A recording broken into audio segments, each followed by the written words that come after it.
Hi everyone. As we've seen previously, W2P allows you to enable or disable specific events triggered by your site's users to update Pipedrive fields. Let's go over how to configure the values for Pipedrive fields to be updated. In this first example, we'll update the Pipedrive fields of a person when a user completes an order on your site.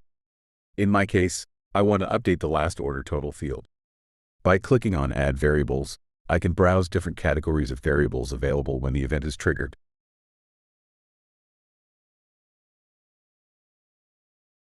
I can also include free text that will be explicitly added to the field.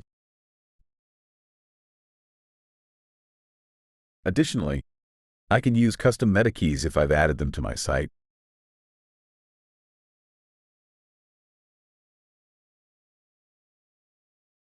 For this field, I'll simply use the order total variable from the order category in WooCommerce. Once the variable is selected, I just need to click Add. Next, I want to update the Pipedrive address field for the person. I enable the address field. This time, I navigate to the customer category in WooCommerce and add the relevant variables to construct the customer's shipping address. If needed, I can rearrange the order of the variables. Once done, I click Add. In my case, my site also offers downloadable products. This means the customer may not need to provide a shipping address.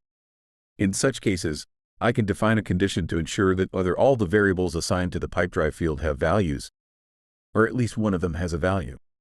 If the condition is not met, I can add a fallback value, which allows me to define alternative variables. Here, I select billing address information as the fallback. If the fallback value also fails to meet the condition, the field value will not be sent to Pipedrive. If I disable the condition, I can see that the fallback value is deactivated. In this case, the value from the first variable block will always be sent to Pipedrive. I can also choose not to update this field in Pipedrive if it already contains a value.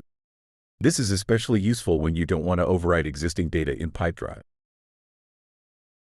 Finally, for certain fields like email, you can perform a Pipedrive lookup to associate the Pipedrive person ID with the current user.